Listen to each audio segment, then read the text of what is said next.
Hello and good afternoon, everyone. Welcome to the YouTube channel of Vidhi Culture.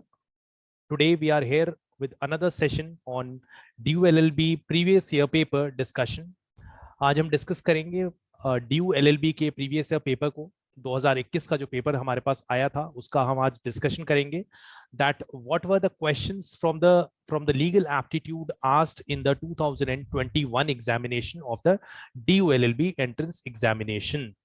सो आज हम बात करेंगे कि भाई क्या क्या क्वेश्चंस पिछली बार पूछे गए थे लॉ से, और वो हमारे लिए इंपॉर्टेंट है जानने के लिए, बिकॉज जब हम अगले पेपर जो होने वाले हैं 2022 के उसके अंदर अपीयर होने वाले हैं, तो we must know what kind of question been asked in the last examination of this particular paper. So let's start the today's discussion with the very first question here.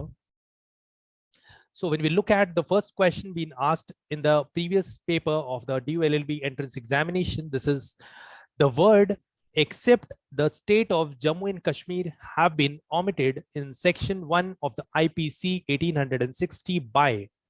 There are 4 options given here. So basically in this question, it is asking the, we know that there is an amendment when it comes to the article 370 of the constitution with respect to the special provision which was given under the 370 for the Jammu and Kashmir. So there were different amendments made in different provisions already existing in India. So basically in IPC also there was a section 1 with respect to the extent to which this IPC is applicable. So it was amended in 2000 and which year. So it is basically asking in which year. The first option is Jammu and Kashmir Reorganization Act 2019. Second is Jammu and Kashmir Reorganization Act 2018. Then Jammu and Kashmir Organization Act 2019. Then Jammu and Kashmir Organization Act 2018. So these are the 4 options given here. We need to see what is the right answer. So if we look at these options, so here we can say that first is the right answer. The first option is the right answer. That is Jammu and Kashmir Reorganization Act 2019. तो पहला option यहाँ पे correct option है जब हम बात करते हैं इस पर्टिकुलर क्वेश्चन की. Now coming to the next question, that is where a statement has been given, और उस स्टेटमेंट को पढ़ के आपको जो नीचे कंडीशन दी गई है उससे रिलेटेड आपको आंसर वहां पर करना है. तो first we will read the situation given under this particular question. So what is given here? X, suppose X is a person who goes to a shop for buying an item costing ₹10. मान लीजिए कि कोई X नाम का person है, he is going to a shop to buy something out of ₹10. 10 रुपए का सामान वो खरीदने वहां पे जाते हैं. X gives a 10 rupees coin to the shopkeeper, but the shopkeeper refuses to sell the item as he does not accept the ₹10 coin. अब वहां पे जो उसने 10 रुपए का कॉइन दिया उसके बदले में सामान जो खरीदा, और वहां पे शॉपकीपर को बोला कि लीजिए 10 रुपए का कॉइन और मुझे ये सामान दीजिए. Now arguing that ₹10 coin is not accepted in his locality, what legal option X has in this situation? So here the shopkeeper argued, वहां पे वो आर्ग्यू करता है कि we do not accept the 10 rupees coin as it is not accepted in my area or my locality, so I will not accept the 10 rupees coin. You must bring a 10 rupees note or something else, but it is not acceptable here. So what are the options available with X? तो यहाँ पे जो ये person है जो वहां पे सामान खरीदने गया X नाम का, अब इसके पास क्या ऑप्शन है, ये कौन कौन से ऑप्शंस को चूज कर सकता है? तो यहाँ पे हमें कुछ ऑप्शंस दिए गए हैं, जैसे कि पहला ऑप्शन क्या है? To file a case in the court against the Reserve Bank of India. Reserve Bank of India के खिलाफ एक केस कर दिया जाए for circulating a coin which is refused by some. ठीक है कि भाई कोई उसको रिफ्यूज कर रहा है, उस कॉइन को लेने से मना कर रहा है, और वो कॉइन जो है वो किसके द्वारा बनाया गया है? आरबीआई के द्वारा बनाया गया है. So can this be done? तो वी विल सी कि क्या ये हो सकता है. Now coming to the second option. Second option में कहता है to file a police complaint against the shopkeeper for refusing a valid legal tender issued by Reserve Bank of India. या फिर कहता है कि हम जो शॉपकीपर है जो हमें मना कर रहा है, हम उसके खिलाफ जो है वो हम कंप्लेंट दायर कर सकते हैं पुलिस स्टेशन में कि भाई आप जो है एक लीगल टेंडर को वहां पे लेने से मना कर रहे हैं, जो कि रिजर्व बैंक द्वारा इशू किया जाता है लीगल टेंडर. हमारे पास सेकेंड ऑप्शन ये है. थर्ड ऑप्शन जो हमारे पास है, to file a public interest litigation for declaring ₹10 coin as invalid, कि भाई 10 रुपए के कॉइन को इनवैलिड करार दे दिया जाए बिकॉज ये मेरी लोकेलिटी में नहीं चलता है. तो can this be a right answer? Now coming to the fourth option, X has no legal option, या फिर एक्स के पास इस कंडीशन में कोई भी लीगल ऑप्शन नहीं है। जब हम इन चारों ही ऑप्शन को देखते हैं, चारों ही जो हमें ऑप्शन दिए गए इनको देखने के बाद अगर हम देखें कि कौन सा सही आंसर है, तो I can say that second option is the right answer here. Why? because as we all know, whatever currency issued by the RBI is a legal tender. It is a legal tender and nobody can refuse this. If you are going to a shop and asking for something in lieu of this money issued by the RBI, that shopkeeper cannot refuse you because it is a legal tender which must be accepted by everyone in India. So you have the second option here, to file a police complaint against the shopkeeper for refusing a valid legal tender issued by the Reserve Bank of India. तो यहाँ पे आपके पास इसका option है कि आप police station जाकर complaint कर सकते हैं कि भाई शॉपकीपर हमें इस कॉइन को लेने से मना कर रहा है, जो कि एक लीगल टेंडर है issued by the Reserve Bank of India. Now coming to the next question, that is the third question. अब यहाँ पे क्या चीज है हमारे पास कि भाई a person who helps another person in the commission of an offense is a or n। अगर मान लीजिए कोई किसी को एक ऑफेंस करने में हेल्प कर रहा है, he is actually helping someone in doing that act, अगर उस एक्ट को करने में मदद कर रहा है, उस ऑफेंस को करने में मदद कर रहा है, तो उसको क्या कह सकते हैं? So there are options here, will it be a better, instigator, a accomplice or a friend. तो क्या वो अबेटमेंट हो सकता है, क्या वो इंस्टिगेशन हो सकता है, क्या वो अकम्प्लाइज हो सकता है, या वो फ्रेंड हो सकता है? So in this situation what can be the right answer? So the right answer is the third option given here, that is accomplice. Accomplice is nothing but it means that a person who is actually helping another person in commission of an offense. इसलिए यहां पे सही option क्या है हमारा? accomplice. Now coming to the next question. So next question is a type of question in which you will be given the principle and the facts of certain thing, and you have to answer the question accordingly. जो principle और fact के according आपको वहां पे answer करना है उस question को. So first we will read that principle and then the fact. So if we look at the principle, तो principle क्या कहता है यहाँ पे?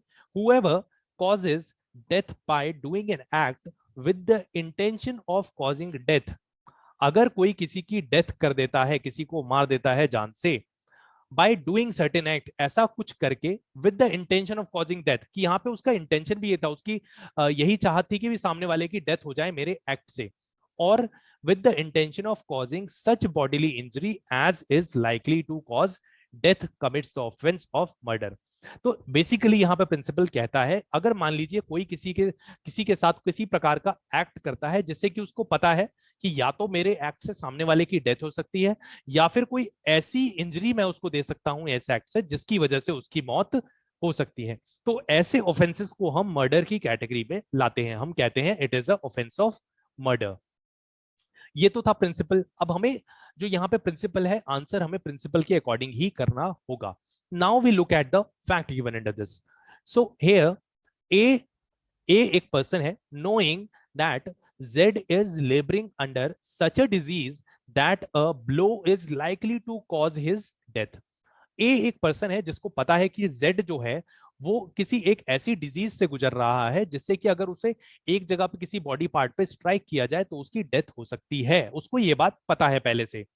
Strikes him with the intention of causing bodily injury, और वो जानते हुए भी उस जगह पे उसको हार्म करता है, वहां पे उसको इस मारने के इंटेंशन से, उस बॉडी उस इंजरी को देने के लिए वहां पे उसे उस इंटेंशन से वहां पे क्या है स्ट्राइक करता है। Now the Z dies in consequences of the blow, और उस मार की वजह से, उस चोट की वजह से Z की डेथ हो जाती है।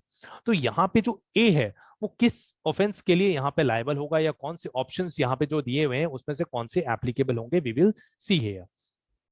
सो when we look at the first option, कहता है culpable homicide not amounting to murder as another person with same blow would not have died.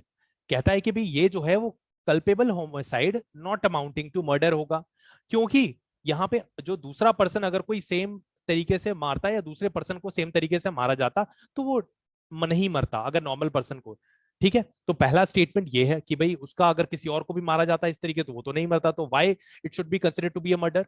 Then the second option is culpable homicide not amounting to murder as it is not certain the blow would kill Z. अब कहता है कि भाई ये not amounting to murder होगा क्योंकि यहां पर इस बात का कोई सर्टेनिटी नहीं थी कि उस ब्लो से वो मर ही जाएगा, ऐसी कोई गारंटी नहीं थी. देन द थर्ड ऑप्शन ये कहता है culpable homicide amounting to murder as A had intention of causing such bodily injury that is likely to cause death of Z owing to his disease. अब third option कहता है कि नहीं, जो यहाँ पे A है he will be liable for culpable homicide amounting to murder. Okay, he will be charged with a culpable homicide amounting to murder as he has the prior intention of causing such bodily injury. उसको पता था कि उसको बीमारी है और वो जानबूझकर उसने ऐसा किया, उसकी डेथ वहां पर कॉज की. Now the fourth option, again the fourth option is saying culpable homicide amounting to murder, A has intention of causing Z's death. Z को डेथ करने की वहां पे क्या कहते हैं, वहां पे उसकी इंटेंशन थी, इस वजह से वो जो है culpable homicide amounting to murder होगा. तो ये सभी ऑप्शंस को देखने के बाद if you look at the right answer, अगर हम देखें कि भाई अगर हम इसमें से सही ऑप्शन को चूज करें तो यहाँ पे जो है सही ऑप्शन कौन सा होगा, third is the right answer here. Why? Because it says culpable homicide amounting to murder as A has intention of causing such bodily injury that is likely to cause death of Z owing to the disease. क्योंकि उसे पहले से पता था कि भाई ये इस बीमारी से गुजर रहे हैं, ठीक है, और उसके बावजूद भी उसने इस तरीके की वहां पर उस तरीके की बॉडली इंजरी उसको दी, तो इस वजह से उसको जो है वहां पे सजा दी जाएगी या फिर उसके ऊपर ऑफेंस लायबल होगा कौन सा, culpable homicide amounting to murder. So here third one is the right answer of this particular question. Now moving on to the next question. Next question is who among the following has the power to issue an order under section 144 of the CRPC 1973. कहता है धारा 144 लगाने का अधिकार किसके पास है, किसको power दी गई है under 144. So the options are commissioner of the police, director general of the police, district magistrate और public prosecutor. So who has been given this power? So we all know that under section 45 of section 144 of the CRPC, this power has been given to the district magistrate. अब यहाँ पे section 144 हमें कहता क्या है, section 144 के अंदर क्या होता है, डिस्ट्रिक्ट मैजिस्ट्रेट जो है वो धारा 144 लगा सकता है to restrain someone from doing an act. Why? Because if अगर डायरेक्टर जो डिस्ट्रिक्ट मैजिस्ट्रेट है उसको इस तरीके की एप्रीहेंशन है कि माहौल खराब हो सकता है किसी प्रकार का, यहाँ पे जो है लॉ एंड ऑर्डर की सिचुएशन खराब हो सकती है, तो उस कंडीशन में if there is an apprehension of such a situation the district magistrate can apply this provision, okay, of the section 144 of the CRPC. So here the third one is the right answer. Now the next question. So the next question is the sixth question. A puts some jewelry into a box belonging to Z. अब जो यहाँ पे A है वो क्या करता है, Z की कुछ ज्वेलरी थी उसको एक डब्बे में छुपा देता है, एक बॉक्स में छुपा देता है, with the intention that they may be found in that box and that this circumstance may cause Z to be convicted of theft. अब यहाँ पे क्या है, जो ज्वेलरी जो बॉक्स है वो किसका है, जेड का है. अब उसके बॉक्स में जानबूझकर डाल देता है कि भाई इसकी वजह से जब अगर चेकिंग हो या फिर जब कभी ढूंढा जाए कि भाई ज्वेलरी चोरी हो गई है तो वो कहां पर मिले, जेड के बॉक्स के अंदर, and the Z will be convicted for theft. जो चोरी का इल्जाम है वो किसके ऊपर लग जाए, जेड के ऊपर, ठीक है. ए हैज कमिटेड द ऑफेंस. तो यहाँ पे ए ने किस प्रकार का ऑफेंस किया है, we have to see. So the first option is lying, second is giving false evidence, third is fabricating evidence, and fourth one is the cheating. So if we look at these options given here, so the right answer is the third one, because here A is actually fabricating the evidence against the Z. So the fabricating evidence is the right answer of this particular question. Now moving on to the next question, seventh question, that is which among the following offense is committed when a person voluntarily obstructs another so as to prevent the latter in proceeding in any direction in which that person has right to proceed. मान लीजिए कि A person है, he is moving in the north direction or some direction, and this person A obstructs the path of A, उसको रोकता है, ठीक है, और उसको जो उसका राइटफुल उसका हक है कि भाई वो कहीं भी अपनी मर्जी से जा सके, उसको जो है बी रोकने की कोशिश करता है, उसे आगे प्रोसीड करने से रोकता है. तो what kind of offence it is, और किस तरीके से यहाँ पे उसके ऊपर किस तरीके का ऑफेंस वहां पे कमिट किया गया है ए के द्वारा, we have to see. So the first one is wrongful confinement, that there is a wrongful confinement of the B. Then criminal use of force, कि भी criminal use of force हुआ है यहाँ पे, या फिर wrongful restraint, या फिर assault. So what kind of offense he has committed? So if you look at the given options, then the right answer here is the wrongful restraint. कि गलत तरीके से उसको restrain करना to enjoy his freedom to go anywhere in any direction. So third one is the right answer of this question. Now moving on to the next question. This question also of the principle in the fact question. So first we will read the the principle given here. तो principle की अगर बात करें तो क्या कहता है? Nothing is an offense by reason of any harm. सिर्फ किसी को कोई harm हो जाए तो उससे कोई offense निकल के नहीं आएगा. Which it may cause to a person for whose benefit it is done in good faith. अगर मान लीजिए किसी के लिए good faith में कोई काम किया गया और उस दौरान अगर कुछ ऐसी घटना हो जाती है, कोई घटना हो जाती है, अप्रिय घटना, that will not be an offense. उसको offense नहीं कहा जा सकता है. Even without that person's consent. अगर मान लीजिए जिसको लॉस हुआ या जिसको नुकसान हुआ उसका भी वहां पे कंसेंट नहीं लिया गया था उस काम को करने से पहले, लेकिन उसकी इंटेंशन सही थी और उसका रीजन सही था और उसके गुड फेथ में किया गया काम था, तो ऑफेंस नहीं पाया जाएगा. If the circumstances are such that it is impossible for that person to signify consent.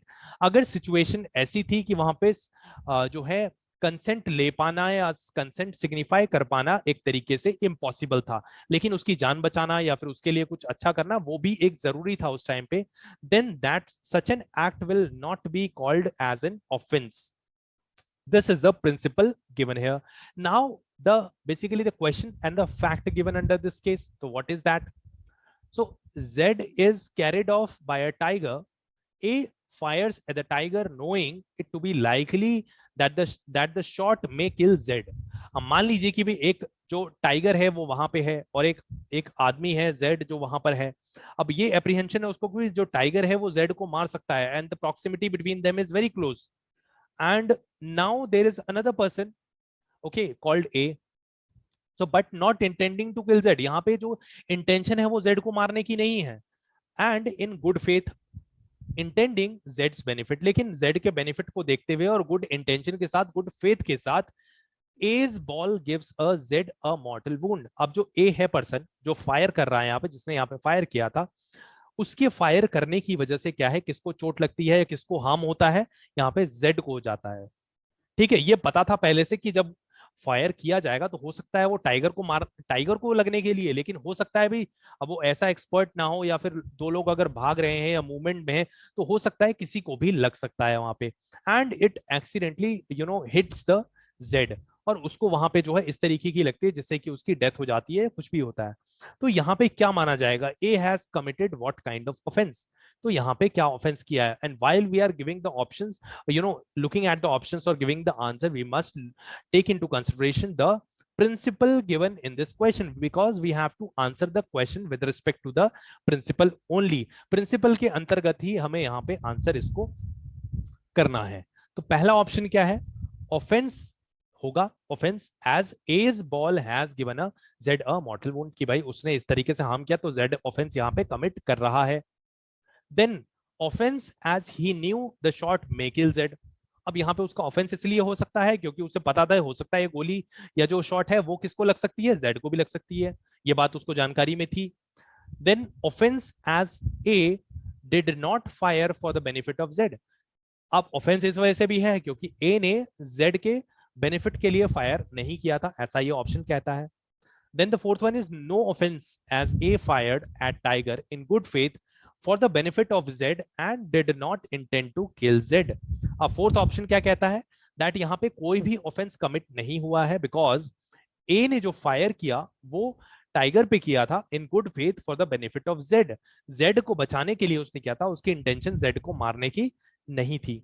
So when we look at all the options given here, चारों ऑप्शंस को अगर हम देखते हैं, तो अगर हम इसमें से राइट ऑप्शन चूज करना हो तो fourth one is the right answer here, because as per the principle no offence is committed if it is done in the good faith without intention to kill the person. ठीक है, तो अगर ऐसा है तो fourth one is the right answer here. Now moving on to the next question, अगर हम next question की बात करें तो ये कहता है in all robbery there is, अब जितनी भी रॉबरी हैं उसके अंदर क्या क्या चीजें हो सकती हैं, तो कहता है पहला ऑप्शन ओनली एक्सटॉर्शन, कि सिर्फ ये एक्सटॉर्शन होगा। दूसरा कहता है कि भाई ये जो है ये सिर्फ एक्सटॉर्शन नहीं, ये एक्सटॉर्शन भी हो सकता है, या तो ये एक्सटॉर्शन होगा या फिर ये थेफ्ट होगा, या थेफ्ट या एक्सटॉर्शन दोनों में से कोई भी एक चीज होगी। तीसरा कहता है ओनली थेफ्ट। फोर्थ कहता है both theft and extortion.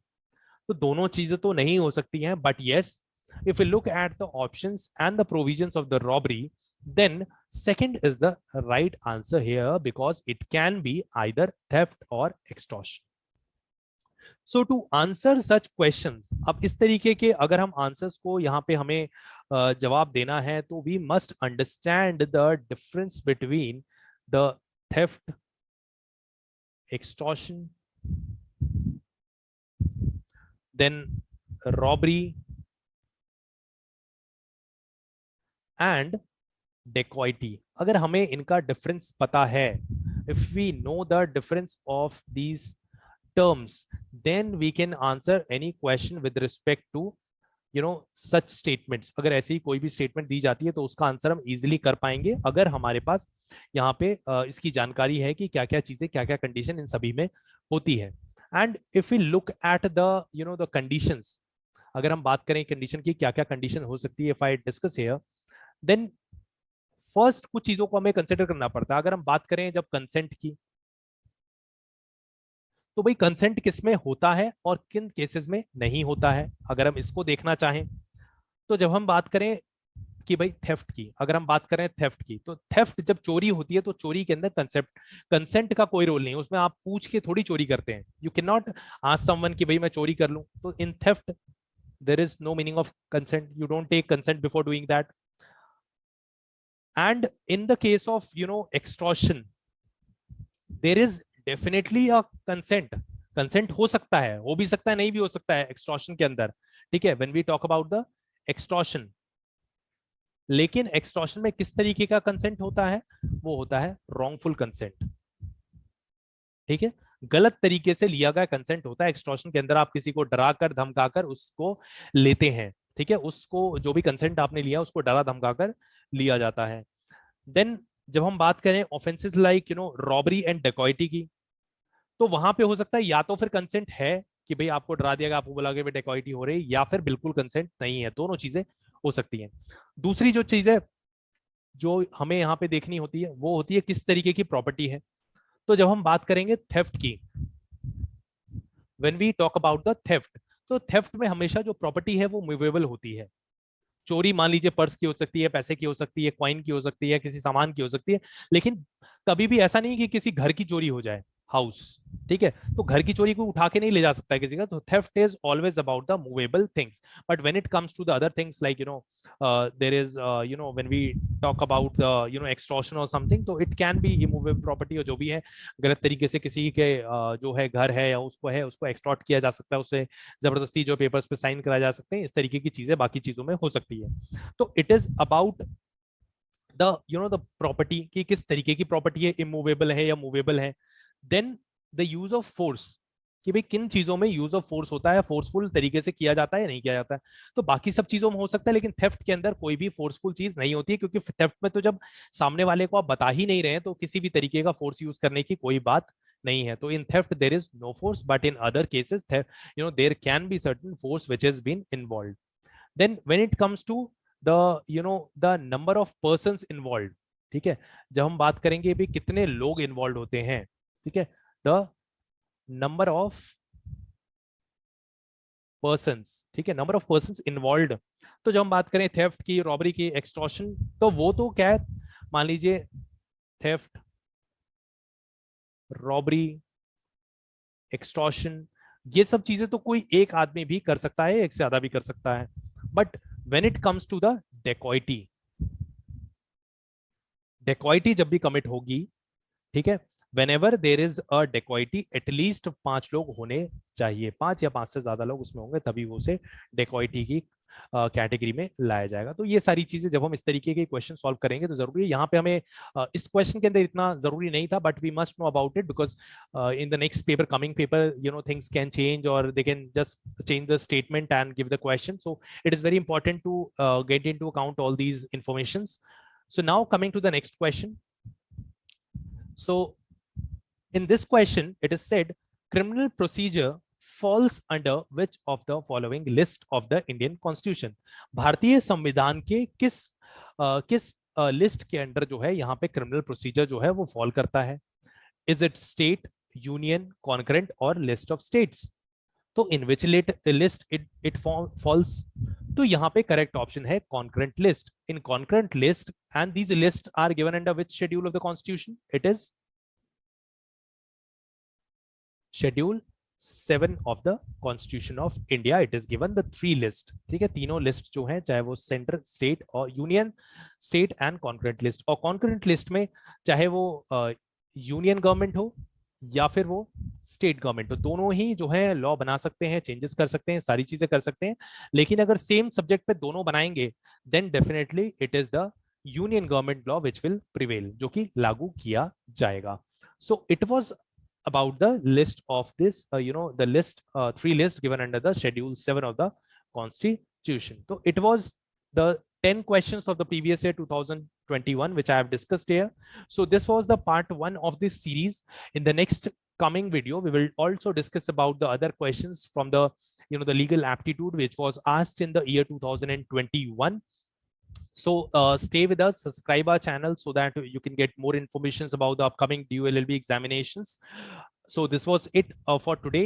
We will come up with another video, another other questions of the 2021 exam in the next video very soon. So thank you so much for joining. Bye bye, take care everyone.